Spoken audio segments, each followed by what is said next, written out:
오늘 믿으라 라는 제목으로 같이 은혜 나누기 원합니다. 오래전에 신문에 이런 기사가 났었습니다. 대구에서 1호차 아저씨라고 불리우는 택시 기사분이 있다라는 것입니다. 이 외출하기 어려운 장애인들과 또 복지시설에서 외출 못하고 이 나들이라는 말도 잘 모르는 이 어린 아이들이 이 아저씨에게 붙여준 별명이라는 것이죠. 이분이 한 달에 3번에서 4번 정도를 밖에 나가고 싶어도 사람들의 이 도움이 없이는 나갈 수 없는 이 장애인들 그리고 복지시설에 수용된 어린 아이들을 태워주었다라는 것입니다. 10년 넘게 이렇게 1호차 택시 운전을 한 덕분에 이분이 결혼 이후에 15번이나 이사를 했고 22평짜리 근로자 아파트가 이분이 가진 재산의 전부라는 것이죠. 근데 이분이 이렇게 얘기를 합니다. 제 택시를 타는 장애인들과 복지시설 원생 대다수가 택시를 난생 처음 타본다는 거였어요.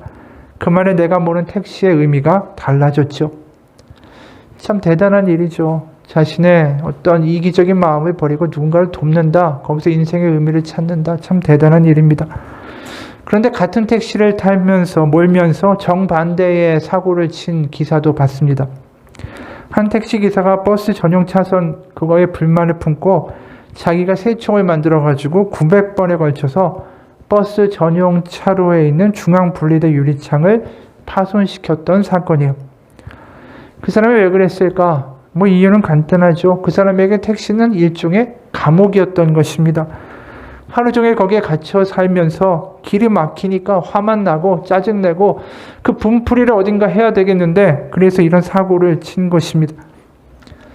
이 택시기사의 삶의 의미는 사실 없었죠. 그냥 시달리는 거고 짜증나는 거고 그냥 먹고 살아야 되니까 운전해야 되는 것이고 여기서 같은 택시를 몰지만 인생의 의미가 또 그 택시를 모는 의미가 전혀 다른 두 사람의 이야기를 보게 되죠. 그런데 우리도 인생이라는 차를 몰고 가는 사람들은 아닐까요? 누군가는 이 차를 몰면서 짜증내고 화내고 욕하고 분내고 원망하고 달리고 있고 누구는 또 그 차를 몰면서 사랑과 위로와 격려를 건네면서 몰고 가기도 한다라는 것입니다. 우리가 살아가는데 인생의 의미는 과연 무엇일까요? 그냥 달리고 어떻게 보면 사라지고 있는 인생을 살고 있는 것은 아닌가? 어느 유명한 산업 디자이너가 이런 글을 쓴 것을 하나 소개합니다. 기업은 최대한 빠른 주기로 제품을 업그레이드하고 신제품을 쏟아내야 매출을 올릴 수 있다. 그리고 이 과정의 최전선에 서서 소비자들을 현혹시키는 사람들이 바로 디자이너이다. 똑같은 제품을 똑같지 않게 3개월 전에 피땀 흘려 만든 제품을 당장 쓰레기로 전락시킬 만큼 더 화려한 껍데기를 씌워서 나는 빠르게 바뀌는 주기와 시장을 따라가느라 허덕거리고 있었다. 하지만 내가 원래 꿈꾸던 일은 그런 게 아니었다. 나는 더 이상 행복하지 않았다. 뉴욕의 디자이너라는 호칭도 대단한 클라이언트들의 감탄도 내게는 공허하고 무의미하기만 했다. 2005년 나는 뉴욕 생활을 정리하고 한국행 비행기를 탔다. 디자이너로서의 경력이나 명성을 우선시한다면 한국으로 되돌아가는 것도 디자인 스쿨로는 세계 최고인 파슨스 스쿨을 떠나는 것도 그리고 카이스트 교수직을 맡는 것도 세상에서 이해할 수 없는 선택이었을 것이다. 이분의 이야기는 결국 뭡니까? 열심히 살고 세상의 인정을 받긴 했지만 3개월마다 새로운 제품을 만들어내고 과거 노력했던 거 다 물고 품으라고 또다시 만들어가는 그 인생이 무의미하게 느껴졌다라는 거예요. 삶의 어떤 행복이나 감정도 느낄 수 없는 그냥 사라지는 인생이었다. 그냥 돈 버는 인생이었다라는 것이죠. 우린 다 똑같이 느끼고 있는 것이 있습니다. 인생이라는 게 뭔가 삶의 의미가 있어야 된다는 것이고 내가 뭔가 소중한 사람이다라는 어떤 느낌을 받을 수 있어야 우리가 살아가는데 힘이 난다라는 것이죠. 이 땅에서 고생만 실컷 하다가 그냥 의미 없이 죽어가는 인생을 바라는 사람은 단 하나도 없습니다. 그런 면에서 보면 이 세례 요한이라는 사람 굉장히 열심히 고생했죠. 노력했습니다. 하지만 굉장히 어이가 없게 끝나버려요. 예언자로 서서 회개를 외치고 고생하다가 정말 너무 젊은 나이에 헤롯 안티파스라는 왕에게 의해서 아주 비참하고 외롭게 죽어가게 됩니다. 그가 예수님이 그 사역을 하기 시작하기 전부터 요단강가에서 선포를 했죠. 하나님의 나라가 가까이 왔으니까 세례를 받고 회개해라. 그게 오늘 본문의 4절에서 6절까지의 말씀입니다. 세례 요한이 광야에 이르러 죄사함을 받게 하는 회개의 세례를 전파하니 온 유대 지방과 예루살렘 사람이 다 나아가 자기 죄를 자복하고 요단강에서 그에게 세례를 받더라. 요한은 낙타털 옷을 입고 허리에 가죽띠를 띠고 메뚜기와 석청을 먹더라. 이 많은 사람들이 이 세례 요한에게 나아갔던 이유는 뭐냐면 그 사람이 구약의 엘리야 선지자와 같은 복색을 하고 선언을 했기 때문이었습니다. 유대인들에게 이 모세하고 엘리야 이 두 사람만큼 존경을 받는 그런 사람들이 없어요. 게다가 엘리야는 죽음을 맛보지 않고 하늘로 승천했다라고 성경에서 기록하죠. 그리고 그의 외모에 대해서 이 열왕기하 1장 8절에 보면 이런 기록이 나옵니다. 그들이 그에게 대답하되 그는 털이 많은 사람인데 허리에 가죽띠를 띠었더이다 하니 왕이 이르되 그는 디셉 사람 엘리야로다. 이 엘리야라는 사람이 털이 많았다라고 하죠. 근데 이것을 원어 그대로 보게 되면 털옷을 입었다라고도 번역할 수 있어요. 그러니까 지금 세례 요한이 어떤 식이냐면 엘리야가 했던 복색을 그대로 입고 있었다라는 뜻입니다. 그리고 먹은 것도 메뚜기와 석청만 먹었다. 이 메뚜기라고 말하는 것도 정확하게 번역은 쥐엄 열매라는 뜻이에요. 그러니까 가난한 사람들이 먹을 게 없을 때 춘궁기에 먹던 음식이었습니다. 그러니까 아주 검소하고 청빈한 삶을 살았다라는 것입니다. 누구한테 의지하지 않고 청빈하게 살면서 엘리야와 같은 외모를 갖추고 그렇게 회개를 외치는 그 사람을 보면서 사람들이 요단강가에 몰려들게 된 것이죠. 하지만 그가 이야기하는 회개하라, 천국이 가까이 왔다, 이런 강직하고 파괴적인 메시지가 그 당시 종교 지도자들에게는 탐탁하게 들릴 리가 없죠. 심지어 어느 정도로 심하게 이야기했냐면 마태복음 3장을 보면 이 바리새인들, 사두개인은 제사장들이죠. 이들에게 뭐라고 말했는가 그 발언이 기록되어 있습니다. 3장 7절에서 10절입니다. 요한은 많은 바리새파 사람들과 사두개파 사람들이 세례를 받으러 오는 것을 보고 그들에게 말하였다. 독사의 자식들아, 누가 너에게 닥쳐올 징벌을 피하라고 일러주더냐. 회개에 알맞은 열매를 맺어라. 그리고 너희 속으로 주저넘게 아브라함이 우리 조상이다 라고 말할 생각을 하지 말아라. 내가 너에게 말한다. 하나님께서는 이 돌들로도 아브라함의 자손을 만드실 수 있다. 도끼를 이미 나무 뿌리에 갖다 놓았으니 좋은 열매를 맺지 않는 나무는 다 찍어서 불 속에 던지실 것이다. 이 이야기가 뭡니까? 바리새인, 사두개인들, 너희 변화되지 않으면 너희들 독사의 자식들이고 너희들 결국 하나님이 나무를 도끼로 베시는 것처럼 너희들 잘라낼 거다라고까지 이야기하는 거예요. 이유가 뭐냐면 종교 지도자들이 그 당시에 얼마나 잘 먹고 잘 지냈습니까? 가난한 사람들의 어떤 어려움을 외면하고 호화호식을 한 거죠. 그들은 성전세로 배불렀고 또 일반 사람들은 지주들한테 뜯기는 거 있죠. 고리대 때문에 이자 내야 되죠. 평민들은 너무나도 힘들고 한 끼 한 끼 먹고 살기 어려운데 이 종교 지도자들은 전혀 그런 것에 상관이 없었다라는 것입니다. 그러니까 이런 사회의 어떤 폐부를 찌르는 말을 하니까 그걸 듣는 이 없는 사람들, 가난한 사람들이 얼마나 속이 시원했겠어요. 그러니까 그 사람을 메시아, 그리스도가 아닌가라고까지 생각하게 되는 거죠. 내가 원하는 말을 해주니까, 이 사회가 잘못됐다라고 이야기하니까. 그래서 오늘 7절, 8절에 보면 세례 요한은 그것에 대하여 분명하게 부정하죠. 그가 전파에 이르되 나보다 능력이 많으시니가 내 뒤에 오시나니 나는 굽혀 그의 신발끈을 풀기도 감당하지 못하겠노라. 나는 너에게 물로 세례를 베풀었거니와 그는 너에게 성령으로 세례를 베푸시리라. 사람들이 막 자기한테 몰려들 때 뭔가 자기가 떠받침을 받들고 있을 때 뭔가 자기를 과시하고 드러낼 수 있는 기회가 있지만 이 사람은 아무것도 아니고 나는 메시아 아니다라고까지 이야기합니다. 그리고 얼마 지나서는 허망하게 죽게 돼요. 뭔가 이룬 것도 없이 어떻게 보면 광야에서 회개하고 천국 가까이 왔다라는 이야기를 하다가 죽어간 젊은 나이에 죽은 비참한 예언자처럼 보이는 인생일 수 있다라는 것이죠. 물론 그가 죽은 다음에 그를 기억하는 사람들이 있었습니다. 마가복음 6장 14절에 보면 이에 예수의 이름이 드러난지라 헤롯 왕이 듣고 이르되 이는 세례 요한이 죽은 자 가운데서 살아났도다. 그러므로 이런 능력이 그 속에서 일어나느니라. 세례 요한을 죽인 이 헤롯 안티파스라는 왕이 예수님 보면서 와 저거 세례 요한이 부활한 거 아니야? 이 마음이 찔렸으니까 이런 이야기를 하는 그런 기록도 있긴 하죠. 그리고 세례 요한이 죽은 다음에 터키 지역, 지금의 터키 지역의 에베소에서 이 세례 요한을 따르는 제자들도 있었다라고 기록되어 있긴 해요.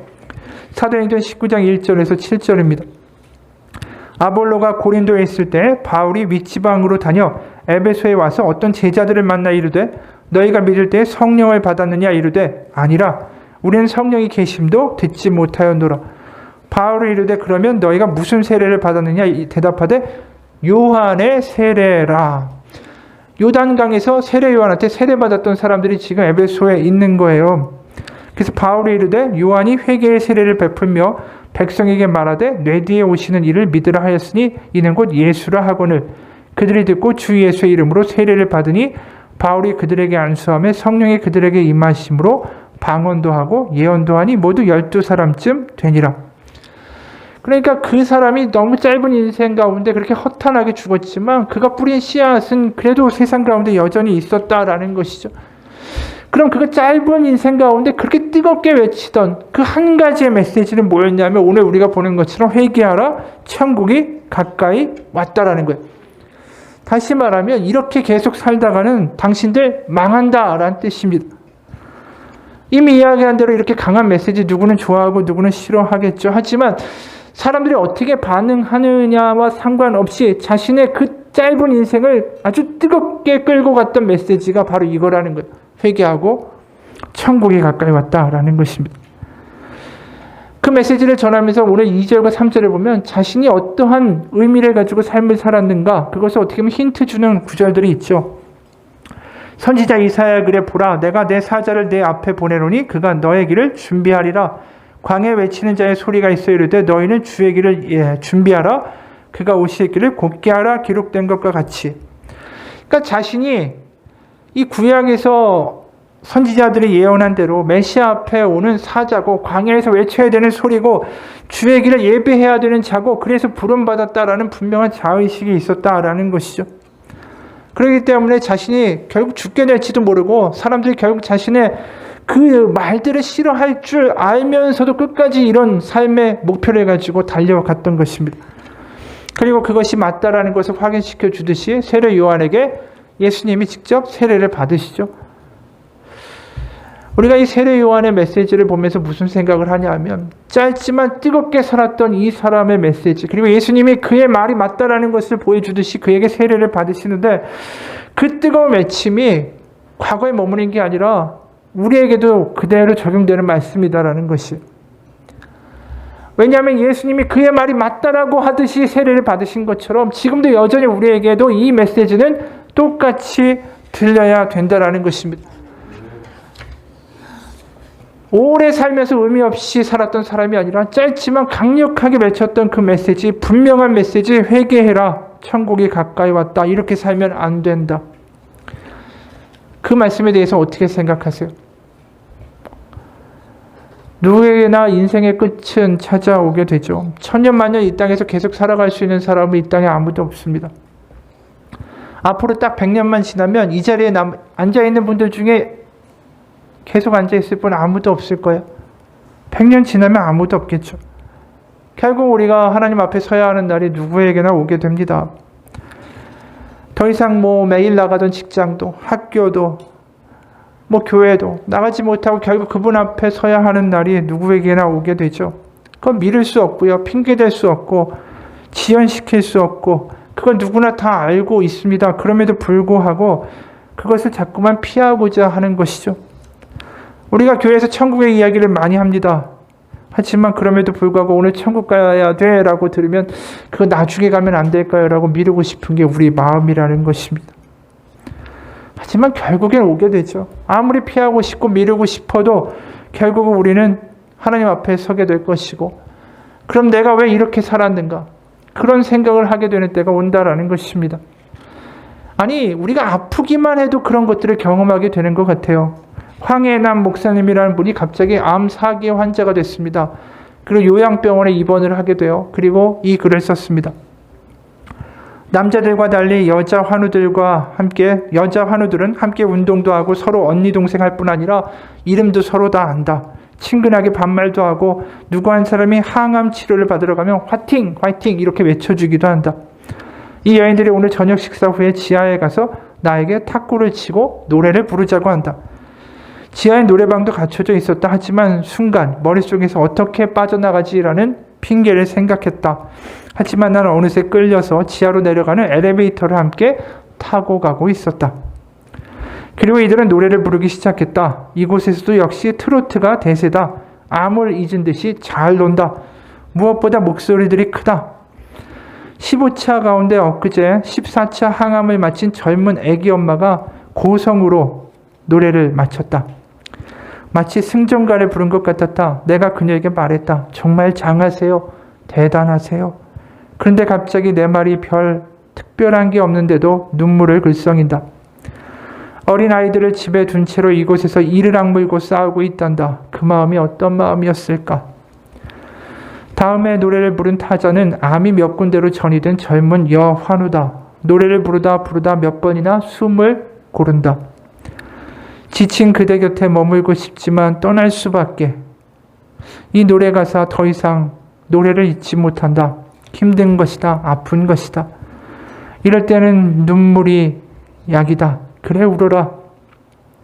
이것은 코로나 때문에 가족도 면회가 안 된다. 가장 가족들이 필요한 이때 말이다. 그렇게 그녀가 힘들어한다. 노래를 다 부르지도 못한다. 그녀는 오늘 사랑하는 남편과 아이들이 왔음에도 다른 날과는 달리 그저 멀리서 짧은 손짓으로 면회를 마쳤다. 너무나도 무너진 자기의 모습을 보이고 싶지 않았단다. 조금이라도 더 나은 모습으로 가족들에게 기억되기를 바랬던 것이다. 그렇게 떨군 그 손의 마이크를 내가 건네받았다. 그리고 난 그녀가 부르다가 끝내지 못한 이 노래를 이어 불렀다. 사랑했지만 그대를 사랑했지만 그저 이렇게 멀리서 바라볼 뿐 다가설 수 없어. 지친 그대 곁에 머물고 싶지만 떠날 수밖에. 그대를 사랑했지만 그리고 병실로 돌아왔다. 참 힘든 밤이었다. 그렇죠. 우리가 피하고 싶고 미루고 싶고 직면하기 싫지만 어느덧 죽음이다, 병이다 라는 인생의 끝을 마주한 사람들의 진솔한 모습이 아닐까 싶습니다. 우리는 끝을 피할 수가 없습니다. 우리가 가진 것, 이룬 것, 이 땅에서 다 가지고 있는 거 평생 가지고 있을 것 같지만 어느 순간 그거 아무것도 가지고 갈 수 없는 그때가 오고야 만다라는 것이죠. 어느 미국 목사님이 있는데 이분의 인생의 대부분을 중국에서 선교 사역을 하면서 보냈습니다. 그러다가 선교사라는 게 발각이 되니까 집에서 가택구금을 당하게 돼요. 그러다가 공안이 찾아와서 이렇게 말했습니다. 이제 미국으로 돌아가시오. 당신은 추방이요.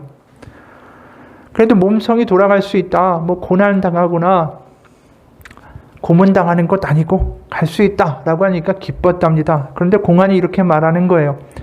당신은 짐 100kg만 가지고 갈 수 있어.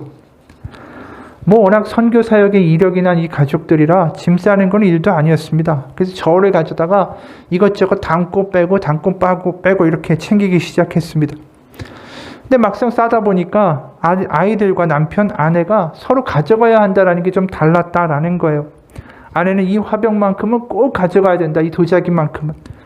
남편은 내가 새로 산 이 컴퓨터 꼭 가져가야 된다.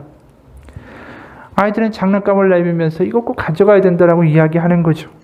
그래서 이것도 담고 저것도 담고 계속 그 일을 반복했습니다. 그리고 저울질 계속 하다가 결국 100kg에 딱 맞췄어요. 그리고 얼마 후에 공안이 다시 찾아왔습니다. 이제 갈 준비가 됐소?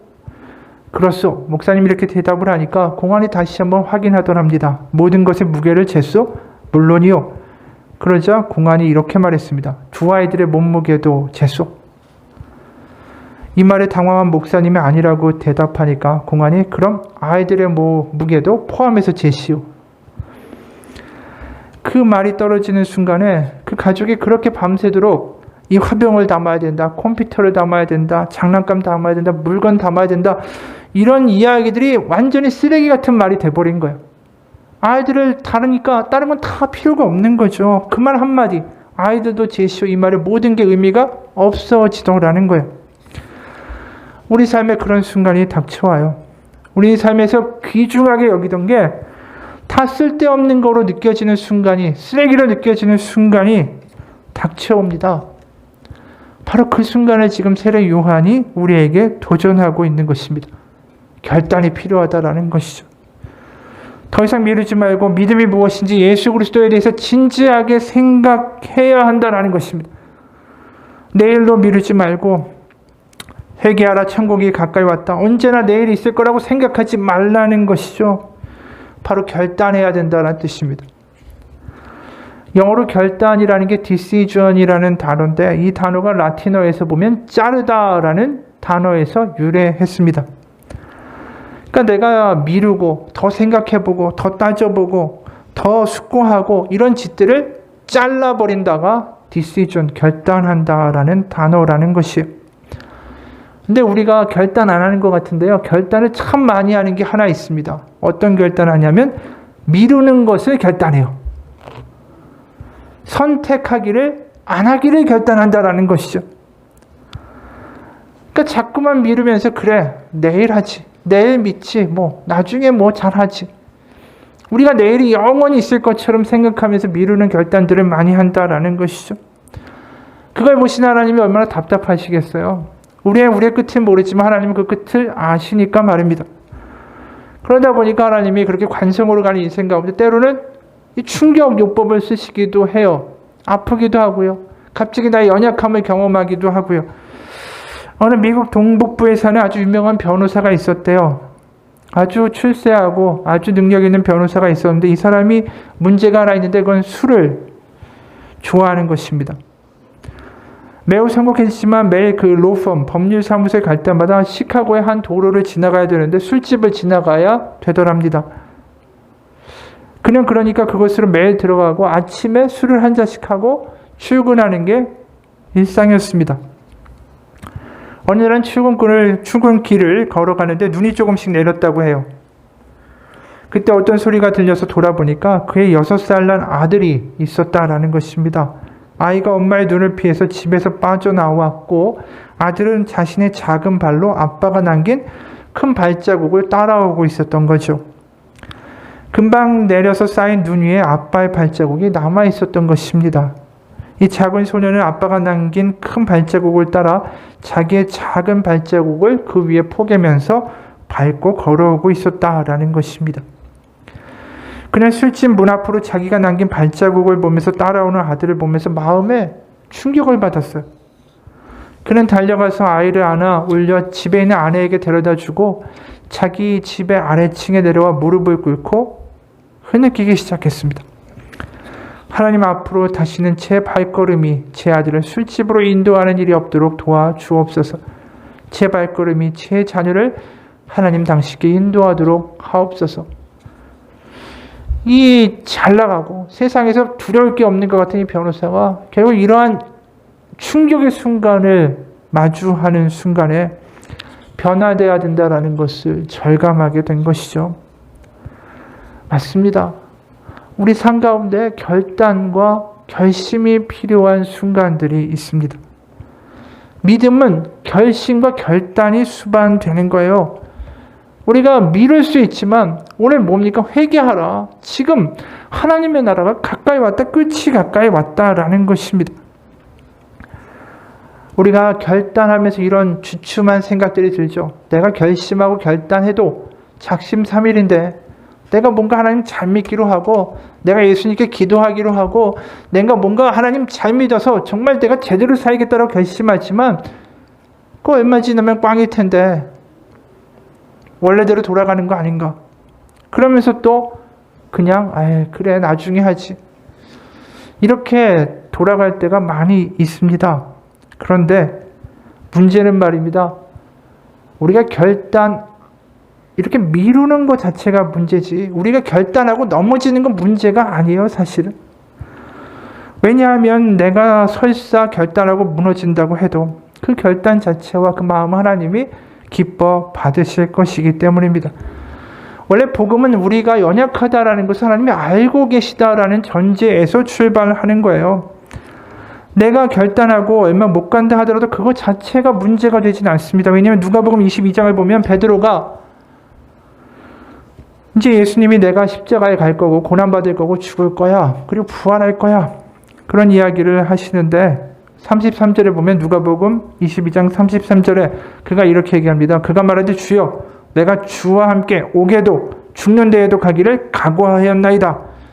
예수님 끝까지 지키고 배신 안 하겠다라는 것이죠. 그런데 우리가 알죠. 몇 시간만 지나서 그 같은 밤에 나 예수 저 사람 모른다라고 3번이나 부인할 것을 우리는 알고 있습니다. 이 너무나 부족한 결단이라는 것도 우리가 지금 알죠. 마치 초등학교 3학년 아이가 자기 주제 파악도 못하고 내가 아빠 다 먹여 살릴 거야. 아빠 잘려도 괜찮아. 이렇게 이야기하는 꼴이라는 것입니다. 그런데 그렇게 얘기하는 예수님이 그 베드로를 바라보시면서 하시는 말씀이 뭐였냐면 31절과 32절이에요. 시몬아 시몬아 보라 사탄이 너희를 밀가부르듯 하려고 요구하였으나 그러나 내가 너를 위하여 내 믿음이 떨어지지 않기를 기도하였느니 너는 돌이킨 후에 네 형제를 굳게 하라. 너 그런 말도 안 되는 결단하고 안 지킬 거면서 뭘 그런 걸 하냐. 말도 안 되는 헛소리 하지 말라. 이렇게 이야기하시지 않는다라는 거예요. 오히려 기도할 것이다. 내가 너에게 힘을 줄 것이다 라고 반응하시는 거예요. 그러니까 문제는 내가 결단하고 못 지키는 데 문제가 있는 게 아니라 진짜 문제는 내가 스스로 포기하고 결단하기를 미루는 데 있는 것입니다. 믿음은 결단이 필요한 것입니다. 그냥 하나님이 나를 사랑해 이걸로 끝나는 것이 아니라 뭔가 내가 예수에 대해서 진지하게 생각하고 결단하는 과정이 우리의 믿음 가운데 반드시 필요하다라는 것이죠. 그렇기 때문에 오늘 세례 요한의 메시지는 우리에게도 분명히 들려야 됩니다. 회개해라. 이렇게 계속 가면 안 된다. 삶의 끝은 위기는 반드시 올 것이다. 여러분 예수를 제대로 믿어야 됩니다.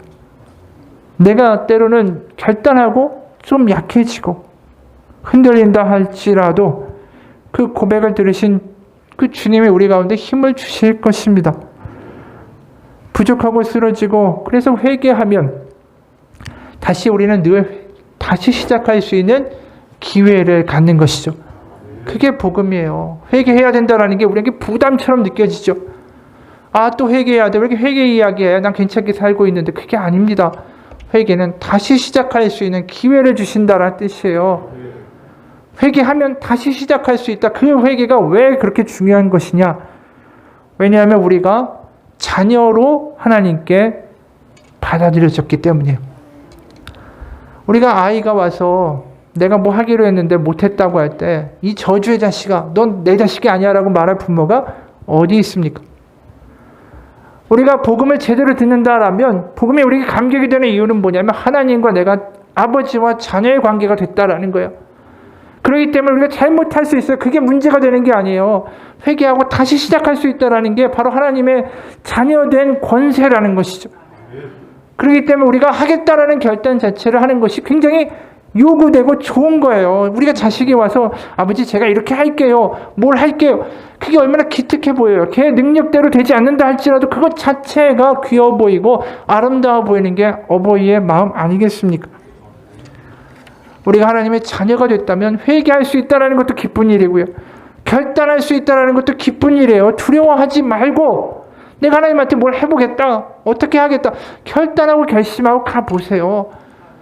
거기서 뭘 경험하게 되냐면 내 힘으로 안 되면 좀 어때요? 또 하나님 앞에 의지하면 거기서 세임 주시는 아버지를 경험하는 거고 그러면서 하나님과의 사랑의 관계가 더 깊어지는 것 아니겠습니까? 그의 로마서 6장 4절에 이런 말씀하지 않습니까? 그러므로 우리가 그의 죽으심과 합하여 세례를 받음으로 그와 함께 창사되었나니 이는 아버지의 영광으로 말미암아 그리스도를 죽은 자 가운데서 살리심과 같이 우리로 또한 새 생명 가운데 행하게 하려 함이라. 이게 뭡니까? 우리가 믿는다, 구원받는다라는 것은 뭐라고 표현하죠? 새 생명을 얻는다. 새로운 탄생이다. 그 이야기가 뭡니까? 자녀로서의 새로운 탄생을 의미하는 거예요. 우리가 믿음을 믿는다라는 건 지금 쭉 이야기한 것처럼 죽어서 천국 가는 게 아니라 지금 이 땅을 살아가는데 내가 하나님을 아버지로 둔 인생을 살아갈 수 있다라는 게 복음이에요. 그래서 실수했고 넘어졌고 그래서 실패자라고 비방하는 논리가 아니라 이제부터 나의 삶 가운데 아버지와 자녀로서의 관계가 우리를 지배한다라는 것이죠. 어느 미국인 성도가 이런 간증을 했어요. 제가 6학년 때 선생님이 겁에 질린 다망색 머리 색깔의 남자아이를 우리 반에 데려왔습니다. 그리고 이 아이가 실향민이라고 소개했습니다. 폴란드에서 전쟁 중에 가족을 잃고 여기로 왔단다. 자유와 새 삶을 찾아온 거야. 제 옆에 친구가 저에게로 몸을 기울이더니 이렇게 말했습니다. 실향민? 더 나은 좋은 삶을 살기 위해서 여기 왔다니 폴란드는 정말로 형편없는 나라일 거야. 어쨌든 우리는 그 친구가 영어를 익히도록 도와줬고 글을 알려고 노력했습니다. 하지만 문제가 하나 있었어요. 그 친구는 우리의 점심을 훔쳤습니다. 우리의 점심 도시락에서 음식을 훔쳐갔죠. 선생님이 그 아이에게 그러지 말라고 했습니다. 다시는 안 그러겠다라고 그 아이가 대답했습니다. 그러나 거의 누군가 매일 우는 일이 벌어졌고 선생님은 그럴 때마다 없어진 샌드위치를 그 아이의 책상에서 찾아냈습니다. 어느 날 한 친구가 또 울면서 선생님한테 가더니 자신이 가져온 빵이 없어졌다라고 말했습니다. 선생님은 그 폴란드 이민자 아이 붙잡고 말했습니다. 내 말 잘 들어. 이제 먹을 거 여기는 충분해. 다시 배고플 일은 없을 거야. 먹을 게 필요하면 내게 얘기하렴. 네가 있는 곳은 미국이야. 완전히 새로운 세상이란다. 그 아이의 눈을 보니까 그가 선생님의 말을 알아들은 게 틀림없었습니다. 그 아이의 눈이 열렸고 그는 이제 믿게 된 거죠. 누군가의 것을 훔치지 않아도 먹을 것이 있는 새로운 땅에 왔다라는 것. 그게 믿어지니까 그 아이가 그때부터 남의 빵을 훔치지 않았다라는 것이죠. 이게 그냥 아이들 얘기가 아니라 우리 얘기라는 거예요. 우리가 이제 예수님을 믿음으로 더 이상 남의 것을 뭘 훔쳐서 내가 근근히 살아가야 되는 인생이 아니라 하나님을 아버지로 두고 거기서 아버지가 주시는 것으로 풍부히 살아갈 수 있는 길이 우리 가운데 존재한다. 이게 구원이라는 것입니다. 고린도후서 5장 17절에서 이렇게 말씀하죠. 누구든지 그리스도 안에 있으면 새로운 피조물이라 이전 것은 지나갔으니 보라 새 것이 되었도다. 우리가 자녀가 됐어요. 자녀가 돼서 하나님을 믿기 시작했습니다. 그럼 그걸 제대로 믿기를 결단하십시오. 내가 하나님의 아버지가 맞나? 또 한편으로는 두려워하고 한편으로는 또 하나님 계신 것 같고 왔다 갔다 하는 그 가운데 서서 힘든 매일매일 그냥 그래 그러면서 믿음은 주일에만 가지는 거지 이런 식으로 살아가는 삶이 아니라 하나님을 제대로 믿기로 결단하는 인생을 사시기를 바랍니다. 복음은 우리를 초대해요. 하나님을 아버지로 두고 가는 인생을 우리 가운데 초대하고 있다는 것입니다. 그냥 미루면서 살지 마십시오. 아버지가 내 인생을 책임지시는 삶으로 우리가 들어가기를 결단하십시오. 내가 예수님을 믿고 하나님을 아버지로 믿고 그렇기 때문에 내가 누군가를 용서하고 누군가를 사랑할 수 있는 용기의 삶이 나는 인생 되기를 축원합니다. 그게 바로 우리가 고아가 아니라 새 생명 얻게 되는 길이에요. 그걸 지금 세례 요한은 계속해서 이야기하는 것입니다. 그렇게 아둥바둥 살지 마라. 그렇게 고아처럼 살지 말고 우리 인생의 끝에서 결국 나중에 만나야 될 분 예수님 그리고 하나님을 삶 가운데 경험하고 지금 오늘 하루부터 살아내라는 것이죠. 얼마 전에 작고하신 이어령 교수님이 이런 글을 썼어요. 프로이드라는 그 심리학자가 있지 않습니까? 2살짜리 외손자가 실타래를 가지고 노는 모습을 보면서 이 아이의 심리를 연구하게 된 거예요. 이 아이가 어떻게 했냐면 털실을 이렇게 쭉 굴려요. 그럼 털실 뭉치가 쪼로로로 굴러서 침대 밑으로 들어갑니다. 그럼 없네? 그러다가 또 다시 당기면은 털실 뭉치가 딸려오면서 있네? 이러면서 이 짓을 계속하고 있는 거예요. 그러면서 왜 그럴까 가만히 보다가 이 아이가 또 이런 모습이 있는 걸 보게 됐어요. 아이가 손으로 눈을 가리면서 엄마 없네. 그래 눈 딱 띄면은 손을 띄면 엄마 있네. 그러다가 우리가 많이 그런 거 하지 않아요? 아이들한테 이렇게 가렸다가 까꿍 하면 아이가 까르르 하고 웃죠. 그게 결국은 다 뭐하고 관련되어 있는 거냐면 엄마 있네, 엄마 없네. 그거라는 거예요. 그러면서 이분이 이렇게 얘기했어요. 이 엄마 없다, 엄마 있네 이 놀이가 어떻게 보면 우리 인생의 전부라네. 엄마 있네에 대한 확신이 없으면 인생이 불안하고 마음에 바람구멍이 뚫리지. 근데 아이가 볼 때 엄마가 외출하잖아. 엄마가 없어지고 엄마를 기다리다 보면 자기가 불안한 거지. 그러다 보면 털실놀이를 하면서 재현해 보는 거지. 실타래를 침대 밑으로 굴렸다가 다시 당기면서 엄마 없다, 엄마 있네. 엄마의 부재를 자꾸만 그렇게 반복하고 있는 거지. 결국 인생이라는 것은 엄마가 있느냐, 엄마가 없느냐, 어느 쪽에 힘을 실느냐에 따라서 인생이 달라져. 그래서 인생을 결국은 엄마 있다 없다 이 깍꿍놀이가 인생이고 문학이고 종교고 전부라는 이런 이야기를 했어요. 이 이야기를 보면서 무슨 생각을 하냐면 우리가 어릴 때부터 이 깍꿍하면서 엄마 있네 엄마 있네 이 놀이가 정말 단순한 놀이 같지만 이게 우리의 근본적인 마음을 보여주는 것이다라는 생각이 들었어요. 우리에게도 마찬가지예요. 하나님이 있는가 하나님이 없는가. 결국 그게 우리의 인생에 굉장히 중요한 궁극적인 질문이 될 수 있다는 것입니다. 이스라엘 백성도 출애굽해서 광야에서 결국 그들에게 던져진 광야의 한 가지 질문. 하나님이 계신 것 같아? 안 계신 것 같아? 결국 그것에 대하여 결단해서 하나님이 계시다라는 쪽으로 그들이 믿어서 광야를 지나가도록 하나님이 그들에게 요구하고 계시다라는 것입니다. 우리가 궁극적인 세상 가운데 살아가면서 질문은 하나예요. 하나님이 정말 살아계시고 내 아버지시다라는 것을 믿기로 결단하는가? 아니면 내 힘으로 살아가려고 하는가? 그 결단을 미루지 마시고 오늘 하시기를 축원합니다. 하나님이 내 아버지시고 예수님을 통해 나를 자녀 삼으셨다라는 것을 확실하게 믿기만 하면 우리의 인생은 달라질 수 있어요. 마지막 한 이야기로 하고 마칩니다. 한경진 목사님이란 분이 있는데 이분이 굉장히 유명한 분이죠. 종교계의 노벨상이라고 하는 템플턴 상을 받았는데 이분이 은퇴하신 이후에 남한산성에 있는 18평짜리 아주 작은 집에 사셨대요. 그 후임자가 부담을 느낄까봐 그리고 무엇보다 이제 검소하게 자신의 인생을 마무리하고 싶으셨던 거죠. 그래서 이제 후배 목사님들이 병문안을 가면서 남한산성에 그분 댁에 갔습니다. 거기서 이제 목사님들 중에 한 분이 이런 이야기를 했어요. 모처럼 교계의 중진들이 다 모였는데 목사님 좋은 말씀 한마디 해주세요. 그러니까 이 한 목사님이 골똘하게 한참 생각하더니 이 한마디를 하더라는 거예요. 목사님들 예수 잘 믿으세요. 목사님들 하는 게 뭡니까? 설교고 기도 아니에요. 근데 예수 잘 믿으라고. 그 자리에 목사님들이 얼마나 당황했겠어요. 세례 요한의 말도 마찬가지예요. 바리새인, 사두개인들 얼마나 제사 많이 드리고 11조하고 성경 줄줄 외우는 사람들입니까? 근데 그들에게도 들려야 되는 말은 뭐냐 하면 예수 잘 믿으라는 말이에요. 하나님이 아버지시다라는 사실을 분명하게 믿고 살라라는 것이죠.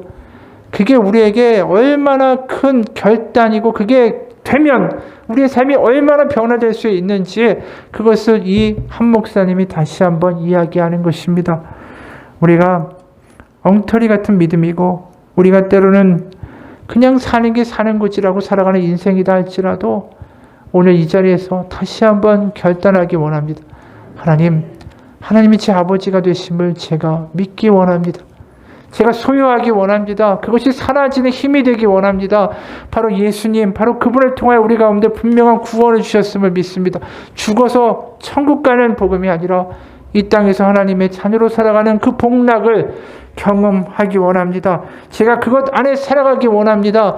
그것이 나의 능력이고 나의 소망 되기를 소원합니다. 그것이 결단되는 삶이 되시기를 축원합니다. 그럼 그거면 됩니다. 매일매일마다 그 결단 가지고 하루를 시작하면요. 우리에게는 늘 돌이킬 수 있어요. 다시 새로 출발할 수 있습니다. 회개할 수 있고 회개해서 다시 한번 새로운 인생으로 나아갈 수 있는 기회가 매일매일 주어진다라는 거예요. 그게 얼마나 놀라운 이야기입니까? 매일매일 다시 출발할 수 있는 기회가 하나님의 자녀들에게는 존재합니다. 그것이 은혜예요. 겨울밤에 눈이 펑펑 내리는 것 생각해 보십시오. 아침에 일어나면 온 세상이 하얗게 변하죠. 그러면 그 전날에 아무리 더러웠던 쓰레기통, 지저분했던 거리, 더러운 낙서들, 그 눈이 내리면 다 하얗게 변하죠. 그게 하나님의 은혜입니다.